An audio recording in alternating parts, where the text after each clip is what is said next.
Cross says the blood supply is at such a critically low level that they are declaring a nationwide emergency. Dana Simmons is the communications manager for the Southern California region of the American Red Cross. She's joining us now with more on just how dire the situation is, plus an extra reason to give blood. It could win you a trip to the Super Bowl. Dana, thank you so much for joining us here on The Fort. We do appreciate it. Thank you so much for having me. Well, let's just jump in. When you say critically low level nationwide, what does that mean? Yeah, so the Red Cross announced an emergency blood shortage because we're actually seeing the lowest number of people giving blood in 20 years, which is really significant. So we need blood and platelet donors now to help alleviate the shortage and to make sure that there's no delays in life-saving medical procedures. So then I wanted to touch on that for a moment. People may not realize what's happening sort of behind the doors at the hospitals and the medical clinics. When they don't have enough blood, this immediately impacts people's lives. Absolutely. And due to a shortage, physicians could have to postpone surgeries or forego more serious procedures if there is not enough blood on the shelves. And right now, the situation that we have is we're actually having to limit our distributions to hospitals because we do not have enough blood coming in. Wow. Okay. So that's where we're talking. When we say critically low, we're not kidding. I mean, we're down to the wire here.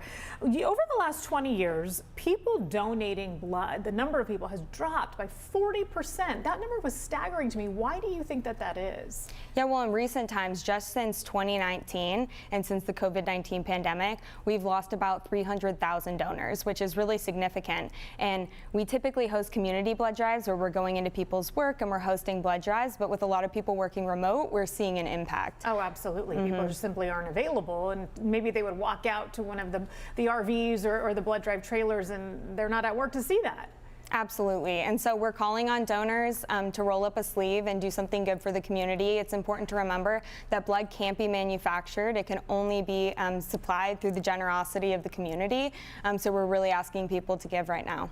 Who can donate? What are the requirements for this? Yeah, so you have to be at least 17 years old, weigh at least 110 pounds, and be in general good health. A lot of people have questions on eligibility. And so if the community is curious, they can go to redcrossblood.org/eligibility to find out more. And here's something exciting, though. When we're talking about giving blood, we always like to make sure that people feel comfortable, feel calm when they're doing it. But now we're going to incentivize them big time with Super Bowl tickets. What's going on with this? Yeah, in addition to helping save a life, which is a great incentive, we also have the incentive. We've teamed up with the NFL. So anyone that presents to donate in the month of January actually will be entered to win a trip for two to the Super Bowl in Las Vegas, which is really exciting. And this includes round-trip airfare, hotel accommodations, 2 tickets to the Super Bowl. So it's a really awesome incentive, and we're hoping that it helps people come out to donate. Okay, and the website one more time for people that want to come out and donate or want to find a blood drive near them. Yeah, so redcrossblood.org. If you go there, you can enter your zip code and find a blood drive near you. You can also call 1-800-RED-CROSS or download the Red Cross Blood Donor app. And I do want to let people know one more time, if you donate blood between now through the end of the month, through January 31st, you will be entered to win 2 tickets plus a trip to this year's Super Bowl. The information's right there on your screen. Go to redcrossblood.org/Super Bowl. Dana Simmons from the American Red Cross, thanks for your time. We do appreciate it. Thank you so much. All right, Jesse, I'll pass it on.